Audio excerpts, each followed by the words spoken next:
Orang yang terbiasa dalam kebaikan nanti sampai pada terminal namanya kebahagiaan.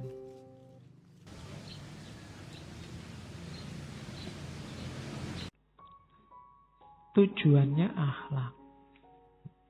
Kita belajar akhlak itu tujuannya apa? Karena tadi akhlak itu pendidikan jiwa untuk melahirkan tindakan spontan, berarti melatih jiwa, membiasakan jiwa untuk terbiasa dalam kebaikan. Itu tujuannya pendidikan akhlak. Jadi, biasakan dirimu dalam kebaikan. Upayamu membiasakan diri dalam kebaikan itulah pendidikan akhlak. Jadi mendidik akhlak, bukan diceramai. Kenapa kok pendidikan akhlak itu di sekolah ada, pendidikan moral ada. Di sekolah-sekolah, di pondok-pondok pesantren, di lembaga-lembaga biasanya ada pendalaman moral lah, pelatihan SQ dan macam-macam. Tapi kok rasanya masih banyak orang yang tidak mengutamakan moral. Karena cuma diceramahi. Cuma dikasih tahu. Tidak dibiasakan. Pendidikan moral yang bagus itu pembiasaan. Pembiasaan apa? Kalau di situ pembiasaan dalam kebaikan. Orang yang terbiasa dalam kebaikan nanti sampai pada terminal namanya kebahagiaan. Kebahagiaan itu terjadi kalau kebaikan kita utuh. Baik dari aspek lahir maupun baik dari aspek batin. Nah, rumusnya itu. Jadi, didiklah dirimu untuk melakukan perbuatan baik terus. Dalam rangka apa? Membentuk jiwa. Kalau kamu bisa melakukan perbuatan baik, baik kebaikan yang sifatnya, kalau di situ mahsusat maupun makulat, kebaikan rasional maupun kebaikan empiris, kamu akan sampai pada terminal namanya kebahagiaan. Jadi, bahagia itu terminal akhirnya. Kalau kamu hidupmu tidak bahagia, mungkin kebaikanmu kurang. Pikiranmu terlalu banyak cabang, terlalu banyak pamrih-pamrih. Jadi lakukan saja al-khair. Khair itu syai' an-nafi, sesuatu yang bermanfaat. Jadi akhlak itu kondisi jiwa, berarti pendidikan akhlak itu membentuk jiwa. Dengan cara gimana? Membiasakan. Membiasakan apa? Membiasakan kebaikan. Kalau sudah kita terbiasa melakukan kebaikan, dia akan keluar dengan sendirinya. Disitulah lahir namanya sa'adah, kebahagiaan. Sa'adah, bahasa Arab ya, bukan bahasa Jawa. Nanti sa'adah, rongadah, telungadah. Sa'wadah itu namanya, bukan sa'adah.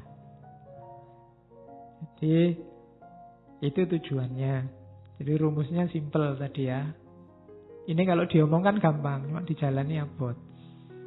Membiasakan dalam kebaikan sampai jiwa kita terlatih sehingga kebaikan keluar secara spontan dari diri kita, dan pada akhirnya kita sendiri yang akan melahirkan kebahagiaan. Jangan dikira kalau kita melakukan kebaikan itu efeknya untuk orang lain. Tidak, untuk diri kita sendiri. Jadi, kalau kita melakukan hal yang baik, biasanya baik itu hubungannya sama orang lain, tapi sebenarnya manfaat paling besar untuk diri kita sendiri. Entah jenis dan level kebaikannya. Baik kebaikan yang sifatnya rasa, mahsusat, empiris, atau kebaikan makulat, kebaikan rasional. Oke, terus. Enak kalau agak cepat gini enak. Bisa jam 9.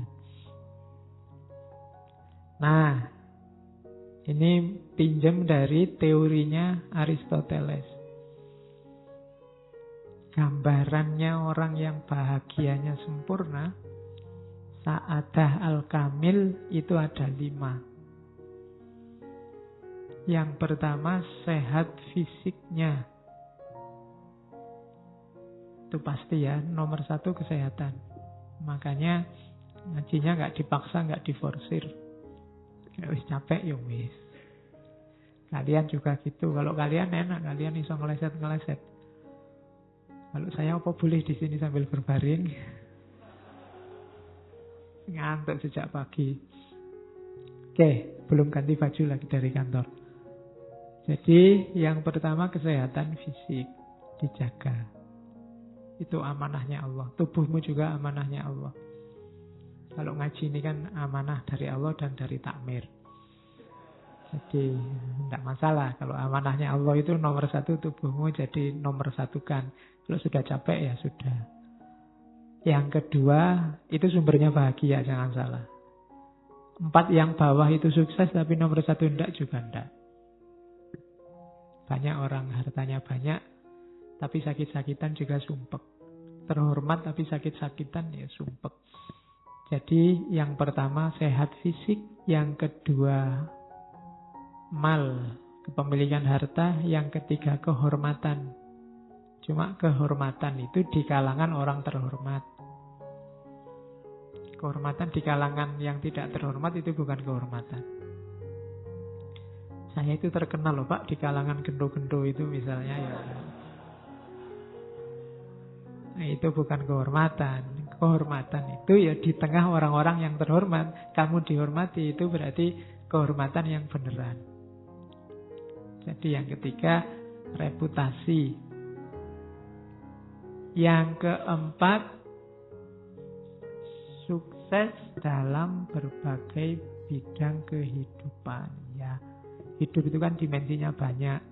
Kuliah itu kan bidang kehidupanmu, ya sukses itu bahagia. Kalau kuliah nggak sukses-sukses, mesti ya sumpek. Saya sudah berbuat baik banyak Pak, tapi kok nggak bahagia. Kenapa? Kuliah saya loh Pak, nggak lulus-lulus. Skripsi saya nggak jadi-jadi. Itu halangan juga. Kemudian yang kelima, pikirannya lurus, keyakinannya sehat. Bermasalah dalam keyakinan juga problem. Itu sa'adah al-kamil. Terus, sebab-sebab perbedaan akhlak.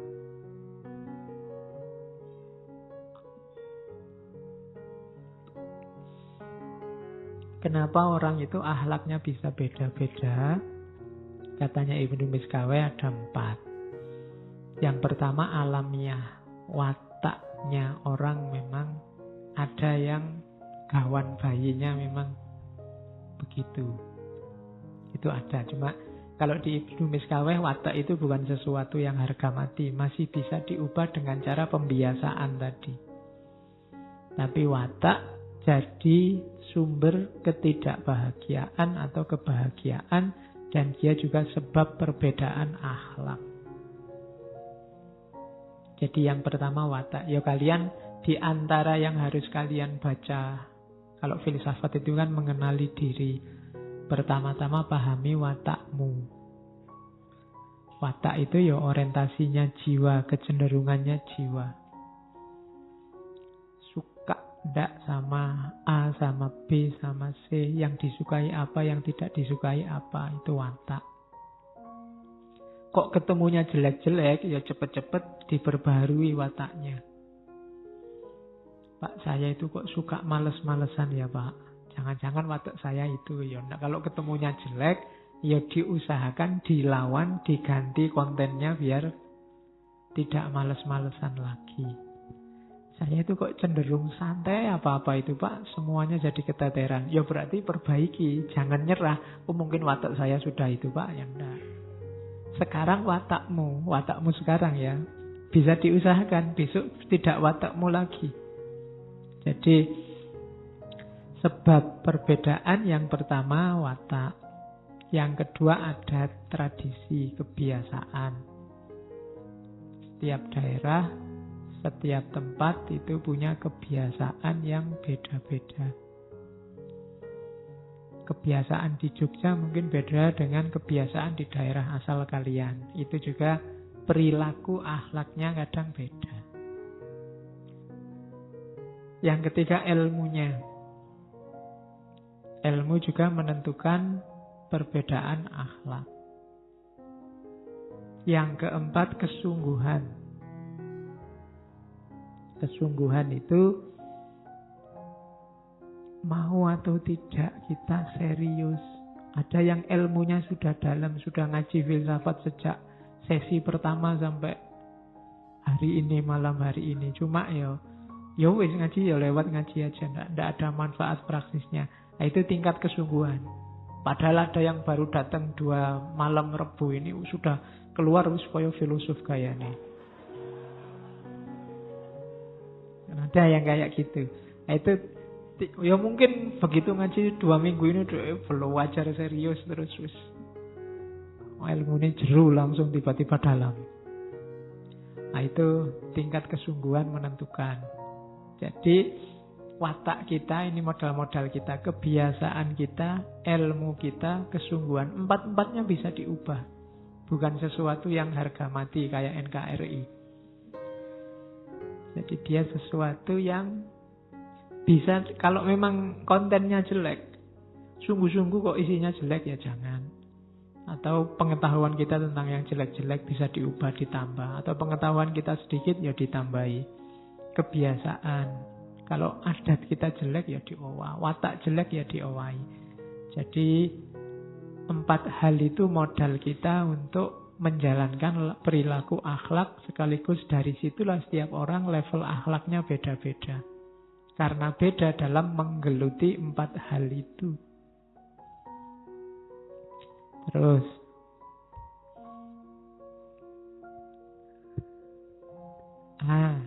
tadi kan halun lin nafsi. Sekarang ayo belajar membaca nafas kita, jiwa kita. Perhatikan dalam diri kita ada 3 aspek. Jasad, hayat, dan ruh. Jasad itu yang fisik, hayat itu yang mental, yang biasanya malah kita sebut rohani. Ruh ini yang sumbernya dari Allah. Kalau jasad unsurnya materi. Kalau hayat unsurnya rohani.